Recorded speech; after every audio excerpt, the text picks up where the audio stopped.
Shalom అందరికీ మన ప్రభును రక్షకుడైన యేసుక్రీస్తు నామమున శుభాభివందనాలు తెలియజేస్తున్నాను.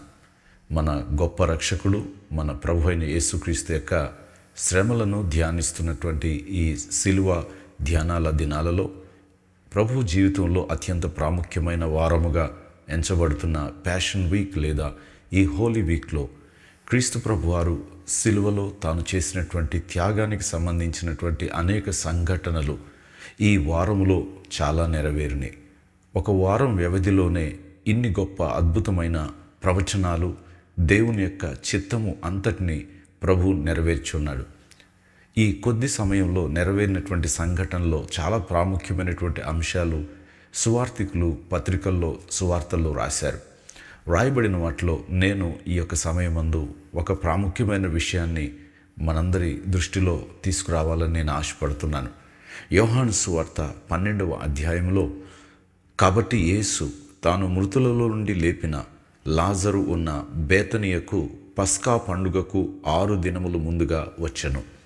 యేసు ప్రభువారు సిలువ పైన తన ప్రాణాన్ని మన కోసం అర్పించినప్పుడు యూదులకు అది అత్యంత ప్రాముఖ్యమైన ప్రధానమైనటువంటి సంవత్సరంలో మొట్టమొదట వచ్చేటువంటి పండుగ అయిన పస్కా పండుగ దినాల్లో ప్రభు యెరూషలేం పట్టణంలోనికి ప్రవేశించి తాను దేవుని యొక్క క్రీస్తునని, అభిషక్తుడనని, లోక పాపమును మోసుకొని పోవడానికి వచ్చిన దేవుని గొర్రెపిల్లనని తన్ను తాను కనబరుచుకున్నాడు.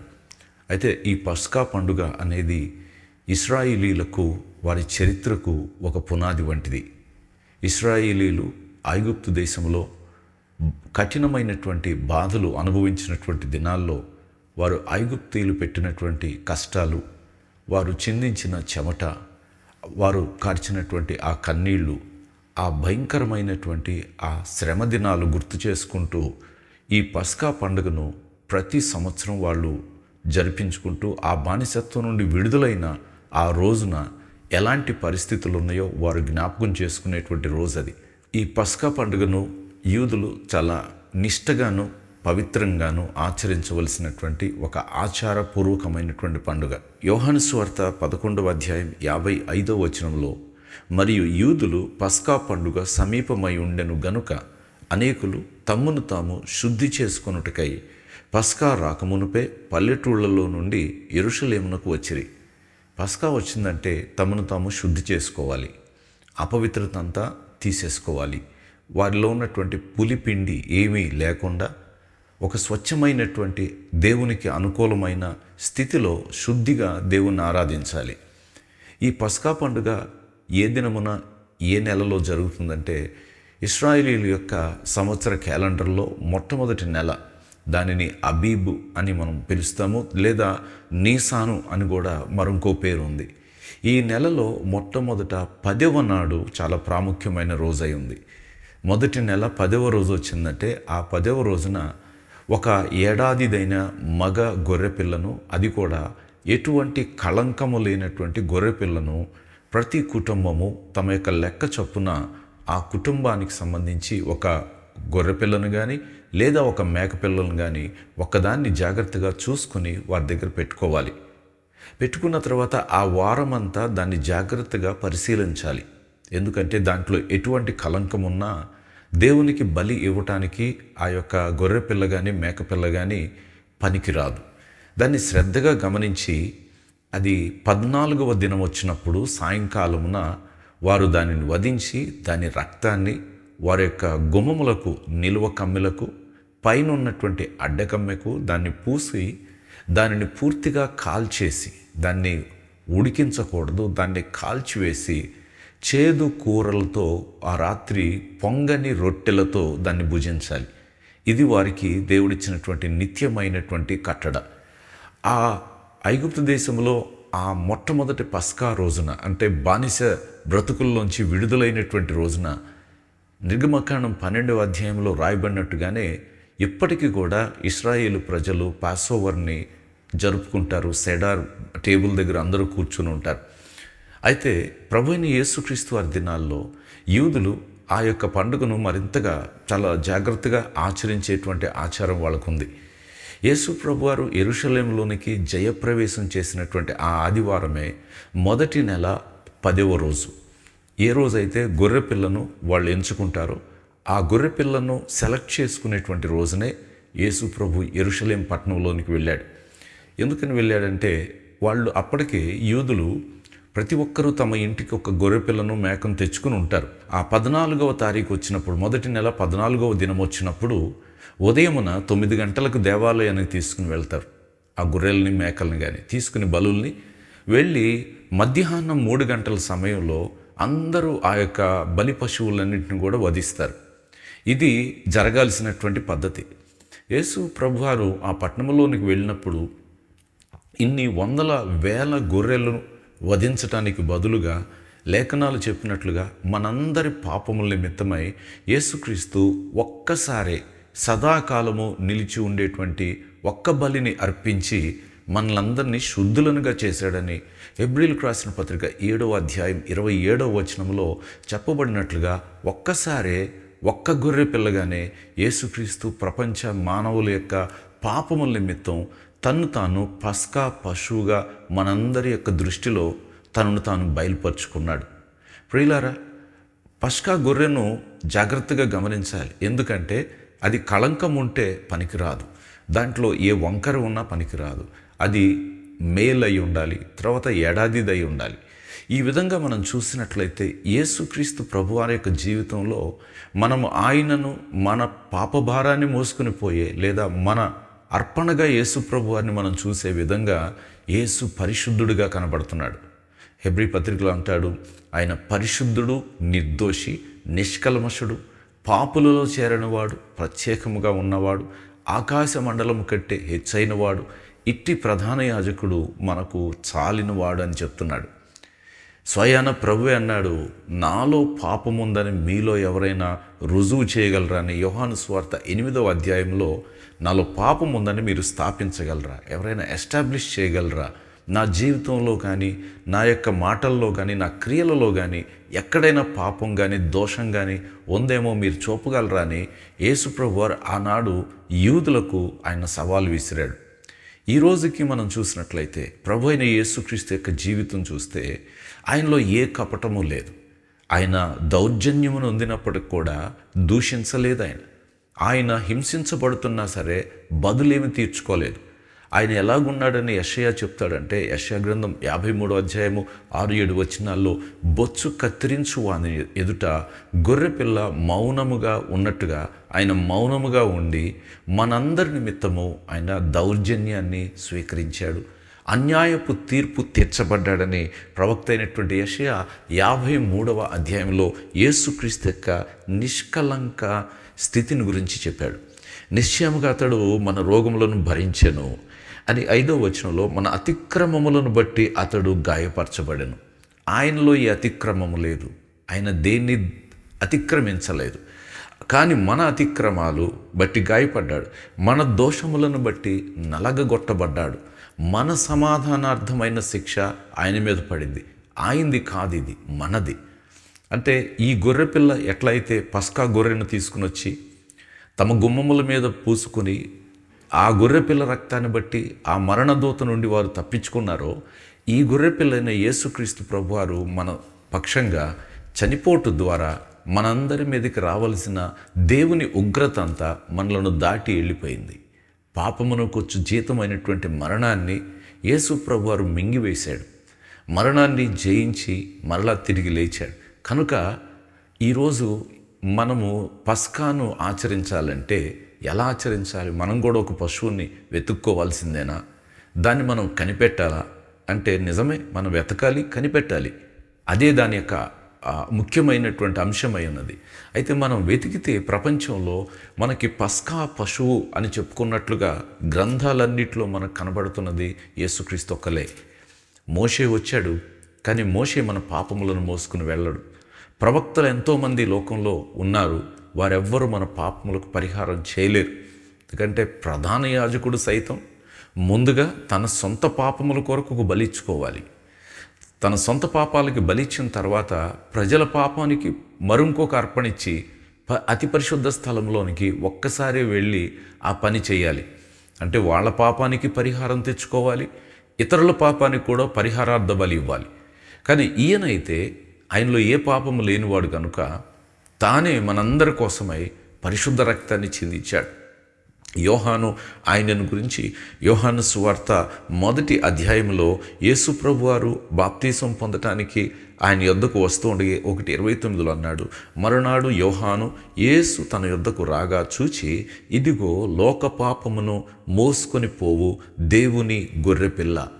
చూడండి, మనుషులందరి పాపములను మోసుకొని వెళ్ళగలిగినటువంటి నిష్కలంకమైన గొర్రెపిల్ల. ఆయన ప్రకటన గ్రంథము 5వ అధ్యాయంలో ఆయన గొర్రెపిల్ల వధించబడి తన రక్తం ఇచ్చి మనుషులను విమోచించాడని రెవల్యూషన్ 5లో యేసు రక్తము మానవులకు విముక్తినిచ్చిందని చెప్పబడింది. పేతురు 1వ పత్రిక 1వ అధ్యాయంలో అంటాడు, మనము క్షయమైన వస్తువుల చేత విమోచించబడలేదు కానీ అమూల్యమైన గొర్రెపిల్ల యొక్క రక్తాన్ని బట్టి విమోచించబడ్డాం. Praise the lord. ఇప్పుడు మనకు అర్థమవుతుంది, యేసు ప్రభువారు ఇప్పుడు యెరూషలేమునకు వచ్చినప్పుడు అది పస్కా పండుగ సమయం. పస్కా అంటే అర్థం శుద్ధి చేసుకునే టైం. అది వాళ్ళు ఎలా శుద్ధి చేసుకుంటారంటే, యూదులు సంవత్సరం మొత్తం కూడా ఒక పిండిని ఉపయోగిస్తారు. ఆ పిండి పులిపిండి ఒక ముద్ద ఉంటుందన్నమాట. పులిపిండి యొక్క ముద్ద. ఆ ముద్దతో సంవత్సరం అంతా కూడా రొట్టెలు చేసుకుంటారు. రొట్టె పులిపిండిని బట్టి దాంట్లో ఉన్న బ్యాక్టీరియా లేకపోతే ఈస్ట్ని బట్టి అది పొంగుతుంది, డవ్ పైకి రేజ్ అవుతుంది. దాని తర్వాత దాన్ని ఓవెన్లో కాల్చుకుని తింటారు. ఈ పస్కా వచ్చినప్పుడు మాత్రము ఆ యొక్క పస్కా పండుగ దినాలన్నిట్లో కూడా పులియని రొట్టెతో పండుగను ఆచరించాలి వాళ్ళు. ఎందుకనంటే ఐగుప్తులో వాళ్ళ పితరులు బయలుదేరిన రోజున పిండి కలుపుకుని దాన్ని పులియబెట్టి రొట్టెలు పొంగే వరకు ఉండి కాల్చుకునే సమయం లేదు. వాళ్ళు ఆ రాత్రే బయలుదేరాలి. సో వాళ్ళకంత టైం లేదు ఆ డవ్ రైజ్ అయ్యే వరకు. ఆ రాత్రి ఏం చేశారంటే కాల్చుకుని తినేశారు అంతే. జస్ట్ అట్లా పిండి తీసుకున్నారు, దాన్ని కాల్చేశారు, తినేశారు స్ట్రైట్. ఇప్పుడు దాన్ని మనం పాసోవర్కి సంబంధించిన మీల్లో మజ్జా అనేటువంటి రొట్టెను వాడతారు యూదులు. ఎట్లా ఉంటుందంటే మన యొక్క బ్రెడ్ ముక్కలు రస్కులు ఎలా ఉంటాయో ఆ టైప్లో చిన్నగా ఉంటాయి. బట్ దాంట్లో బ్రెడ్లో ఉన్నటువంటి లీవెన్ కానీ ఏ బ్యాక్టీరియా కానీ దాంట్లోనికి ఫెర్మెంటెడ్ ప్రోడక్ట్ ఏమీ అందులోకి ఎంటర్ అవ్వదు. యేసుక్రీస్తు ప్రభువారు మన కోసం తన ప్రాణాన్ని అర్పించినప్పుడు ఆయన పరిశుద్ధుడిగా తన ప్రాణాన్ని అర్పించాడు కనుక ప్రతి కల్మషము లేకుండా ఈ పస్కా అనేటువంటిది మన జీవితంలో జరగాలి. ఇప్పుడు సిలువ ధ్యానం చేస్తున్న వాళ్ళారా, మనం ఈ పస్కాని గుర్తు చేసుకుంటూ, ఒకటి గొర్రెను సరిగ్గా మనం ఎన్నుకోవాలి. అంటే మన పాపానికి ఎవరు ప్రాయశ్చిత్తం చేస్తారు, మనకు బదులుగా ఎవరిని మనం సబ్స్టిట్యూట్గా పెట్టొచ్చు. నా పక్షంగా నేను ఒక ఉత్తరవాదిని ఎన్నుకోవాలంటే, నా పక్షంగా నాకు ఒక రక్షకుడు కావాల్సి వస్తే నేను ఎవరిని ఎన్నుకుంటాను? పరీక్షిస్తాను, పరిశీలిస్తాను, గ్రంథాన్ని వెతుకుతాను. I would definitely examine and test everything. చూసినప్పుడు వెతికితే కనబడుతున్నవాడు లోక పాపాన్ని మోసుకుని వెళ్తానన్నవాడు యేసు ప్రభువారు కనబడుతున్నాడు. రెండవదిగా పస్కాను ఆచరించాలంటే రెండవది పులి అని రొట్టెలు కావాలి. పులిసినది మొత్తం తీసేయాలి. కొరింథీయులకు రాసినటువంటి 1వ పత్రిక 5వ అధ్యాయంలో అపోస్తులైనటువంటి పౌలు చెప్తున్నారు ఏమనంటే, మనం ఎలాంటి పండుగను ఆచరిస్తే దేవునికి ఇష్టముగా ఉందో ఆ యొక్క అధ్యాయంలో రాయబడి ఉంటుంది. మీరు పులిపిండి లేనివారు గనుక కొత్త ముద్ద అవుటకే ఆ పాతదైన పులిపిండిని తీసి పారవేయుడి. అంటే ఈ పస్కా అయిపోయిన తర్వాత కొత్త ముద్ద ప్రారంభం అవుతుంది. అంతకుముందు సంవత్సరానికి ముద్ద ఒకటి ఉంది, దాంట్లోంచి తీసుకుని పులిపిండితో రొట్టెలు కాల్చుకుంటున్నారు. 1 ఇయర్ అయిపోయింది, ఆ బ్యాచ్ తీసేయాలి. ఓల్డ్ లీవెన్ బ్యాచ్ మొత్తాన్ని తీసేయాలి. మళ్ళా కొత్త ముద్ద తీసుకురావాలి. ఆ కొత్త ముద్ద మళ్ళీ ఇంకో సంవత్సరానికి రొట్టెలకు పనికి రావాలన్నమాట. దీంట్లోది ఆ వారం రొట్టెలు కాల్చుకోవడానికి ఆ కొత్త ముద్దలోది ఉపయోగిస్తారు. ఇప్పుడు పాత ముద్ద అయిపోయింది, పాతది తీసివేయబడింది, పాతగిల్లిపోయింది, పాతది అవన్నీ గతించిపోయాయి. ఇప్పుడు క్రీస్తులో సమస్తం నూతనమవుతున్నాయి కనుక వాట్ వి ఓల్డ్ బ్యాచ్ మనలోంచి తీసేది ఏముంది అంటే, మన ప్రాచీన జీవితం అనే పాత ముద్ద ఉందో చూడండి. పాత స్వభావము, ప్రాచీనమైన నడవడిక, ప్రాచీనమైన చిత్తవృత్తి, ప్రాచీనమైనటువంటి మనిషి, ఇతన్ని మొత్తం తీసేసి దాంట్లో దిక మీదట మనం కంటిన్యూ చేయకూడదు. దాంట్లో కొంచెం పిండి తీసి ఈ పిండిలో కలుపుకుంటూ కాదు. కొత్త ముద్దగా న్యూ బ్యాచ్ స్టార్ట్ అవ్వాలి. పాసోవర్ అంటే న్యూ బ్యాచ్, కొత్త ముద్ద అవడానికే ఈ పండుగ మనకి. చేసినప్పుడు మనం పరిశుద్ధమైనటువంటిదిగా అప్పుడు తీసి పారవేయడం. అంతేగాక క్రీస్తు అను మన పస్కా పశువు వధింపబడెను కనుక పాతదైన పులిపిండినైనను దుర్మార్గతయు దుష్టత్వమును పులిపిండితోనైనను కాకుండా నిష్కాపట్యమును సత్యమును పులి అని రొట్టెతో పండుగను ఆచరింతుము. నిష్కాపట్యము సత్యము. సో ఇన్నోసెంట్గా ఉండాలి. మనము మెలైస్ అండ్ ఈవిల్ అన్నిటిని తీసేసి సిన్సియారిటీ అండ్ ట్రూత్ లైఫ్లో తీసుకొచ్చినప్పుడు ఈ పాసోవర్ రియల్గా మన లైఫ్లో ఇంటర్నలైజ్ చేసుకోగలుగుతాం. లేకపోతే దాని రిలవెన్స్ని మనం ఎన్నటికి కూడా మన లైఫ్లో అప్లై చేసుకోలేం. కాబట్టి యేసు ప్రభువు వారు ఇప్పుడు ఈ పస్కా పండుగ వచ్చినప్పుడు యెరూషలేములోనికి ఎందుకు వెళ్ళాడు అంటే వాళ్ళకు ఒక రిజంబ్లెన్స్ని చూపిస్తున్నాడు. ఆ రిజంబ్లెన్స్ ఏంటంటే నేనే ఆ పాసోవర్ ల్యాంబ్ని.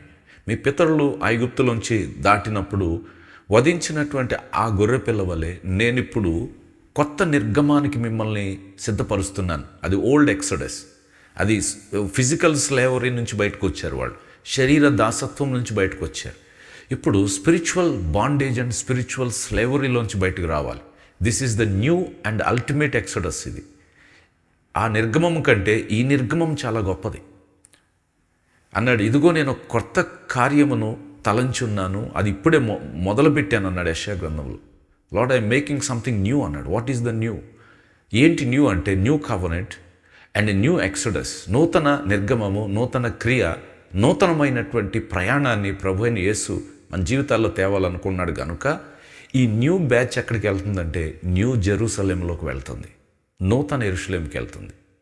ఇప్పుడు ఓల్డ్దైనటువంటి ఆ యొక్క పస్కాను ఆచరించిన వాళ్ళు ఐగుప్తు నుంచి బయలుదేరి అరణ్యంలోనే ఆ బ్యాచ్ మొత్తం వెళ్ళిపోయారు. ఆ ఓల్డ్ బ్యాచ్ మొత్తం నశించిపోయారు. ఎందుకంటే వాళ్ళు ఎలా ఆచరించారో కానీ వాళ్ళలో దుర్మార్గత దుష్టత్వాన్ని తీసేసుకోలేకపోయారు, అవిశ్వాసాన్ని తీసేసుకోలేకపోయారు. ఐగుప్తును విడిచిపెట్టారు కానీ దుష్టత్వాన్ని విడిచిపెట్టినందున వాళ్ళు అరణ్యంలోనే నశించిపోయారు. ఆ తర్వాత ఏమైంది? ఒక కొత్త జనరేషన్ ప్రారంభమైంది. కొత్త జనరేషన్ ప్రారంభమైతే యోర్దాను దగ్గరకు వచ్చారు. అది కోతకాలం. యెహోషువ గ్రంథం 4వ అధ్యాయము 19వ వచనమును మనం చూసినట్లయితే వారు యోర్దాను దాటినప్పుడు ఏ రోజు దాటారంటే మొదటి నెల 10వ తేదీన జనులు యోర్దానులో నుండి ఎక్కి వచ్చి ఎరికో తూర్పు ప్రాంతమందలి గిల్గాలులో దిగగా, మొదటి నెల 10వ రోజు అంటే గొర్రెపిల్లను సెలెక్ట్ చేసుకునేటువంటి రోజు. ఈ రోజునే ఇశ్రాయేలీలు కొత్త తరము జాషువాస్ జనరేషన్ అంటే వాగ్దాన దేశములను స్వతంత్రించుకున్నటువంటి వాళ్ళు ఈ రోజునే మరలా యోర్దాను దాటి అవతలికి వెళ్ళారు. ఇప్పుడు యోర్దాన్ అంటే అర్థము శాపములోంచి ఆశీర్వాదంలోనికి, మరణములో నుండి జీవములోనికి దాటి వెళ్ళుట యోర్దాను దాటడం అంటే అర్థం. యాజకుల యొక్క కాళ్ళు యోర్దానును తాకినప్పుడు మందసం మోసేవాళ్ళు యోర్దాను పాయలైంది, వాళ్ళు అవతల వైపుకి వెళ్ళారు. ఇది కూడా మొదటి నెల 10వ తేదీనే జరిగింది. అనగా మనం క్రీస్తులోకి ప్రవేశించాలంటే, క్రీస్తు సమృద్ధిలోనికి మనం వెళ్ళాలంటే, క్రీస్తు యొక్క స్వాస్థ్యంలోనికి మనం వెళ్ళాలంటే, వాగ్దానం చేయబడిన పరిశుద్ధాత్మ యొక్క సంపూర్ణతలోనికి మనం వెళ్ళాలంటే డెఫినెట్గా ఈ పస్కా పశువును ఎన్నుకున్న ఆ రోజునే అది ప్రారంభం కావాలి. ఓల్డ్ బ్యాచ్ వెళ్ళిపోయింది. ఇక్కడ న్యూ బ్యాచ్ న్యూ ఇన్హెరిటెన్స్లోనికి అడుగు పెడుతున్నారు, నూతన స్వాస్థ్యంలోనికి ప్రవేశించబడుతున్నట్లుగా దేవుని వాక్యంలో మనం చూస్తాం. ఇదే దినమున మరొక ప్రవక్త దర్శనాన్ని చూశాడు. యెహెజ్కేలు గ్రంథము 40వ అధ్యాయము మొదటి నుండి. మనము చెరలోనికి వచ్చిన 25వ సంవత్సరము మొదటి నెల 10వ దినమున, మొదటి నెల 10వ దినమున అనగా పట్టణము కొల్లపోయిన 14 సంవత్సరమున ఆ దినముననే యెహోవా హస్తము నా మీదకి రాగా ఆయన నన్ను పట్టణమునకు తోడుకొని పోయాను. దేవుని దర్శనవశుడనైన నన్ను ఇశ్రాయేలీయుల దేశంలోనికి తోడుకొని వచ్చి మిగుల ఉన్నతమైన పర్వతం మీద ఉంచెను. ఇదే రోజున మరలా యెహెజ్కేలు అప్పటికి చెరకు వెళ్ళి 25 సంవత్సరాలైంది. యెహోవా హస్తం ఆయన మీదకు వచ్చింది.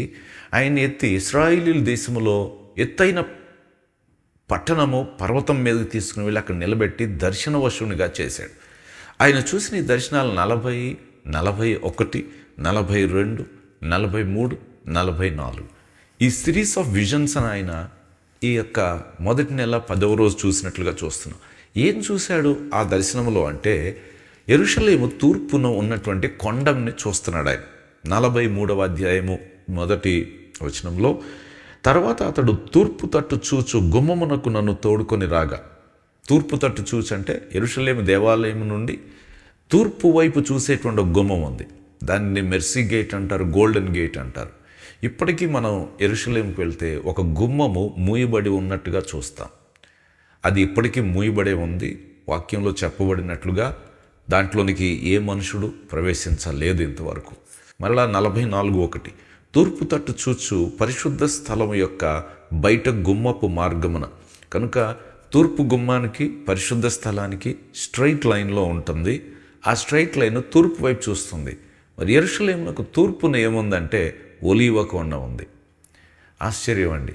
మొదటి నెల 10వ తారీఖునే యెరూషలేము తూర్పు వైపు ఉన్న కొండ బెత్పగే, బేతనీయ గ్రామాల నుండి ఒలీవలు అనబడినటువంటి కొండ నుండి యేసు ప్రభువారు యెరూషలేములోనికి గాడిద పిల్లని ఎక్కి జయప్రవేశం చేశాడు. ఈ entered in to the city. ఇదే రోజున ఆయన లోపలికి రావటం కారణం ఏంటంటే, ఇదిగో ఆ మొదటి రోజు 10వ తారీఖునే మహిమ ఇశ్రాయేలులోనికి మళ్ళా తిరిగి ప్రవేశిస్తుంది. గుమ్మము మూయబడి ఉండను. ఎందుకంటే అంతటి యెహోవా నాతో ఇలాగ సెలవిచ్చెను, ఇశ్రాయేలు దేవుడైన యెహోవా ఈ గుమ్మము ద్వారా ప్రవేశించను గనుక ఏ మానవుడు దాని ద్వారా ప్రవేశింపకుండునట్లు ఎన్నడూ తీయబడకుండా అది మూయబడినే ఉండును. అంటే యేసు ప్రభువారు ఆ గుమ్మములోనికి ప్రవేశించినటువంటి రోజు అది. సమాధానాన్ని తీసుకొచ్చిన రోజు అది. రక్షణను తీసుకొచ్చిన రోజు అది. నీతిని తీసుకొచ్చినటువంటి రోజు. సియోను యొక్క రాజు గాడిద పిల్లనెక్కి సాత్వికంగా తగ్గింపును సూచిస్తూ తమ ప్రజల యొక్క పాపము నుంచి వారిని విడిపించడానికి వాళ్ళు ఎక్స్పెక్ట్ చేసింది డెలివరెన్సు. ఆ యొక్క రోమన్ ఎనిమీస్ నుండి వాళ్ళకి డెలివరెన్స్ ఇస్తారనుకున్నాడు. కానీ పస్కా పశువు దేనికి వచ్చింది అంటే మన పాపమును, మన అపరాధములను, మనను బాధించుతున్నటువంటి శత్రువు అయినటువంటి సాతాను యొక్క బలమైనటువంటి మరణాన్ని ఓడించడానికి యేసుక్రీస్తు లోకానికి వచ్చాడు. కాబట్టి అండి, ఇక్కడ పస్కా పండుగ అనే పండుగను పరిశుద్ధంగా ఆచరించాలి. నిష్కలంకమైనటువంటి మనసుతో ఆచరించాలంటే సిలువ ధ్యానం చేసే రోజున ముఖ్యమైన అంశాలు ఏంటంటే, ఈ రోజు ఏంటి ముఖ్యమైందంటే, యేసు యెరూషలేములో ప్రవేశించడం అంటే పస్కా పశువును గుర్తించే రోజు అది, సెలెక్ట్ చేసుకునే రోజు అది. ఆయన సెలెక్ట్ అయ్యాడు. నమ్మిన వారందరూ రక్షించబడుతున్నారు. ఎంతోమంది యేసుక్రీస్తునందు విశ్వాసం ఉంచి ప్రభు యొక్క అమూల్యమైన రక్తము ద్వారా ఈరోజు విమోచించబడి విమోచన యొక్క చిహ్నాలుగా వారి జీవితాల్లో జీవిస్తున్నారు. నేను ఈ మాటలు చెప్తూ మీతో ఒక విషయాన్ని మిమ్మల్ని అడుగుతున్నాను. మీ జీవితంలోనికి ప్రభు ప్రవేశించడానికి, ఆయన మీ రక్షకుడుగా ఉండటానికి, మీ హృదయంలో, మీ కుటుంబంలో ఆయనే మీకు పస్కా పశువుగా పులియని రొట్టెలతో పండుగను ఆచరించడానికి మీరు సిద్ధంగా ఉన్నట్లయితే యేసు ప్రభువారు మిమ్మలను ప్రతి శాపము, ప్రతి భారము, ప్రతి పాపము, ఆయన మన కోసం గాయపరచబడ్డాడు, స్వస్థతయు, విమోచనయు, సమస్త ఆశీర్వాదములను లేదా ఆత్మ సంబంధమైన ప్రతి దీవెనను ప్రభు మనకు దయచేయటానికి సిద్ధంగా ఉన్నాడు. దేవుని యొక్క కార్యాలలో ఏ కార్యమైనా సరే మొదట ప్రారంభమయ్యే మొదటి కార్యము విమోచన. ఇది మనం మర్చిపోకూడదు. God can only begin anything in us starting from redemption. విమోచన అనే కార్యము జరగకుండా దేవుని కార్యాచరణలో మన జీవితంలో మరి రెండవ కార్యము ఏది జరగటానికి అవకాశం లేదు. మొదట నిన్ను వెలబెట్టి కొనాలి, మొదట విమోచించాలి. ఊరికనే మనం బయటికి రాలేం. ఇప్పుడు పస్కా పశువు ఎందుకు ఉన్నదంటే మనల్ని విమోచించి బానిసత్వం నుంచి స్వేచ్ఛలోనికి తీసుకురావటానికి, స్లేవరీ నుండి ఫ్రీడంలోనికి తీసుకురావటానికి, టీయర్స్లో నుండి జాయ్లోనికి తీసుకుని రావటానికి, బర్డెన్స్ నుంచి మన లైఫ్ని లైటన్ చేయడానికి, మనల్ని రెస్ట్ ఇవ్వడానికి, మన ఆత్మలకు ప్రాణానికి నెమ్మది ఇవ్వడానికి యేసు ప్రభువారు పస్కా పశువుగా వచ్చాడండి.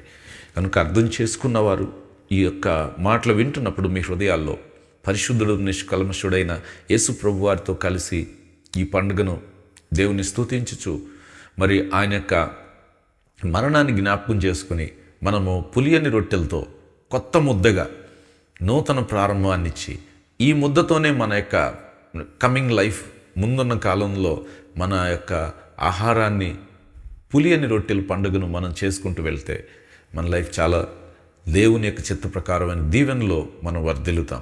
అలాంటి కృప ఈ యొక్క మాటలు వింటున్న వారందరి జీవితాల్లో దేవుడు అనుగ్రహించి దీవించునుగాక. God bless you. షలోమ్. ప్రార్థన చేస్తాను. పరిశుద్ధుడైన తండ్రి, మీకు స్తోత్రాలనైనా ఈ యొక్క సమయమున మేము ధ్యానించినటువంటి మాటలు మా విశ్వాస జీవితానికి, మా ఆధ్యాత్మిక జీవితానికి ఆశీర్వాదకరంగా ఉంచండి. నేను పస్కా పండుగ ఆచరించినప్పుడే మీరు పట్టణంలోని ప్రవేశించారు. అవును ప్రభువా, నీవు పరిశుద్ధుడివి. పాపమును శాపమును మోసుకుని పోవడానికి దేవుని గొర్రెపిల్లగా వచ్చావు.